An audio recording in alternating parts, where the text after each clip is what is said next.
জনগণ কি চায়? বেঁচে থাকবার অধিকার। সামরিক পোশাকের আড়ালে লুকিয়ে থাকা এক দুর্বার রাজনৈতিক ব্যক্তিত্ব, যিনি ৭১-এ জাতিকে শুনিয়েছিলেন স্বাধীনতার প্রথম কণ্ঠস্বর। হ্যাঁ, বলছিলাম মেজর জিয়াউর রহমানের কথা।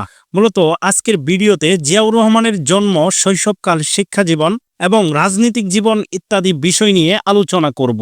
তাই জিয়াউর রহমান সম্পর্কে জানতে এই ভিডিওটি শেষ পর্যন্ত দেখুন। ১৯৩৬ সালের ১৯ জানুয়ারি ব্রিটিশ বেঙ্গলের বগুড়া জেলার নসিপুর ইউনিয়নের বাগবাড়ি গ্রামের মণ্ডলবাড়িতে জন্মগ্রহণ করেন এই ঐতিহাসিক ব্যক্তিত্ব। তৎকালীন বেঙ্গল প্রেসিডেন্সির এই গ্রামেই ছিল তার পৈতৃক নিবাস। এই ১৯ জানুয়ারি বাংলাদেশের ইতিহাসে এক গুরুত্বপূর্ণ অধ্যায়ের সূচনাকারী হিসেবে পরিচিত এই ক্ষণজন্ম পুরুষের জন্ম তারিখ। জিয়াউর রহমানের শৈশব ছিল বেশ বৈচিত্র্যময় এবং শৃঙ্খলাবদ্ধ। তার বাবা মনসুর রহমান ছিলেন একজন রসায়নবিদ। বাবার চাকরির কারণে তার শৈশব ও কৈশোরের একটি বড় অংশ কেটেছে কলকাতা, ঢাকা এবং বিভিন্ন শহরে। এই ভ্রমণমূলক জীবন তাকে বিভিন্ন মানুষের সংস্কৃতি ও পরিবেশের সঙ্গে পরিচিত হতে সাহায্য করেছিল, যা সম্ভবত তার ব্যক্তিত্ব গঠনে গুরুত্বপূর্ণ ভূমিকা রেখেছিল। প্রাথমিক শিক্ষা জীবনে তিনি কলকাতার হেয়ার স্কুল এবং পরবর্তীতে করাচি একাডেমিতে পড়াশোনা করেন। ওই বিদ্যালয় থেকে তিনি ১৯৫২ সালে কৃতিত্বের সঙ্গে মাধ্যমিক শিক্ষা সমাপ্ত করেন এবং ১৯৫৩ সালে করাচির ডিজে সিন্ধু কলেজে ভর্তি হলেও তার প্রধান আকর্ষণ ছিল সামরিক বাহিনীতে। একই বছর তিনি পাকিস্তানের বিখ্যাত কাকুলস্ত মিলিটারি একাডেমিতে যোগ দেন এবং সফলভাবে কঠোর সামরিক প্রশিক্ষণ সমাপ্ত করে পেশাদার সৈনিক হিসেবে নিজেকে প্রস্তুত করেন। ১৯৫৬ সালে কমিশন লাভের পর জিয়াউর রহমান অত্যন্ত নিষ্ঠার সাথে পাকিস্তান সেনাবাহিনীতে একজন পেশাদার অফিসার হিসেবে কাজ শুরু করেন। একজন চৌখস এবং মেধাবী সৈনিক হিসেবে তার বেশ সুনাম ছিল। তিনি সফলভাবে বিভিন্ন সামরিক পদে দায়িত্ব পালন করেন এবং ১৯৬৬ সালে তিনি ক্যাপ্টেন, এরপর ১৯৬৯ সালে মেজর পদে পদোন্নতি পান। বাংলাদেশের ইতিহাসে তার সবচেয়ে উজ্জ্বল ও বীরত্বপূর্ণ অবদান হল ১৯৭১ সালের স্বাধীনতার যুদ্ধে। ২৫শে মার্চের কালরাত্রির পর ২৬শে মার্চ তিনি চট্টগ্রামের কালুরঘাট বেতার কেন্দ্র থেকে বাংলাদেশের স্বাধীনতার ঘোষণা দেন। একটি গুরুত্বপূর্ণ ভাষণ শুনবেন। I, Major Ziaur Rahman, do hereby declare the independence of Bangladesh. এই ঐতিহাসিক ঘোষণা ছিল জাতিকে অনুপ্রাণিত করার জন্য এক বিশাল পদক্ষেপ।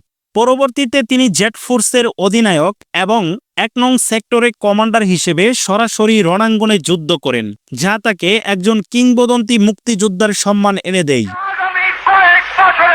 ১৯৭৫ সালের পট পরিবর্তন এবং পরবর্তীতে রাজনৈতিক অস্থিরতার মধ্য দিয়ে জিয়াউর রহমান সামরিক নেতৃত্বের কেন্দ্রবিন্দুতে আসেন।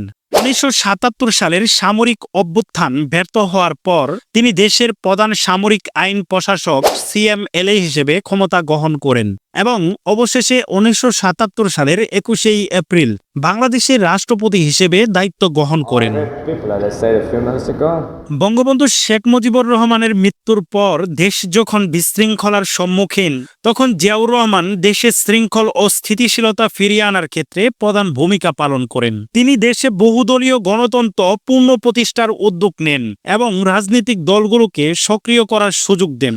তার শাসন আমলে খাল খনন কর্মসূচি এবং বিভিন্ন উন্নয়নমূলক প্রকল্প চালু হয়। একই সঙ্গে তিনি আন্তর্জাতিক অঙ্গনে মুসলিম দেশগুলোর সাথে সম্পর্ক জোরদার করেন এবং সার্ক গঠনের উদ্যোগ নিয়ে বাংলাদেশের মর্যাদা বৃদ্ধি করেন। এই সময়ই তিনি বাংলাদেশ জাতীয়তাবাদী দল BNP প্রতিষ্ঠা করেন। ব্যক্তিগত জীবনে মেজর জিয়াউর রহমান তৎকালীন ফার্স্ট লেডি বেগম খালেদা জিয়ার সাথে বিবাহ বন্ধনে আবদ্ধ হন। বেগম খালেদা জিয়াও পরবর্তীতে বাংলাদেশের প্রধানমন্ত্রী হিসেবে দায়িত্ব পালন করেন। এই দম্পতির দুটি পুত্র সন্তান, তারেক রহমান ও প্রয়াত আরাফাত রহমান কুকু। একটি সাধারণ সামরিক পরিবার হিসেবেই তাদের জীবনের শুরু হয়েছিল।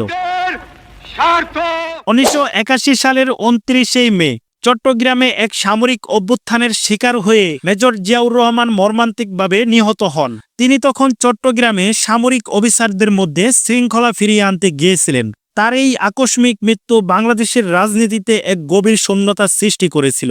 সবশেষে জিয়াউর রহমানকে ঢাকার শেরেবাংলা নগরে দাফন করা হয়। একজন প্রভাবশালী নেতা হওয়া সত্ত্বেও জিয়াউর রহমানের শাসনকাল সমালোচনার ঊর্ধ্বে ছিল না। তার বিরুদ্ধে দীর্ঘ সময় ধরে সামরিক আইন জারি রাখা, রাজনৈতিক বিরোধীদের কঠোরভাবে দমন করা এবং বঙ্গবন্ধু হত্যাকাণ্ডে জড়িতদের বিচার না করে তাদেরকে বিভিন্নভাবে পুনর্বাসন ও সুবিধা দেওয়ার গুরুতর অভিযোগ রয়েছে। এছাড়াও ক্ষমতাকালীন সময়ে বিএনপির নামে একাধিক অভিযোগ প্রমাণিত হয়েছে। তাই জিয়াউর রহমান সম্পর্কে আজকের ভিডিওটি আপনাদের কাছে কেমন লেগেছে তা অবশ্যই আমাদের কমেন্ট বক্সে জানান। সেই সাথে ভিডিওটি ভালো লাগলে লাইক, কমেন্ট, শেয়ার করুন এবং চ্যানেলটি সাবস্ক্রাইব করে পাশেই থাকুন। ধন্যবাদ। থাকবার অধিকার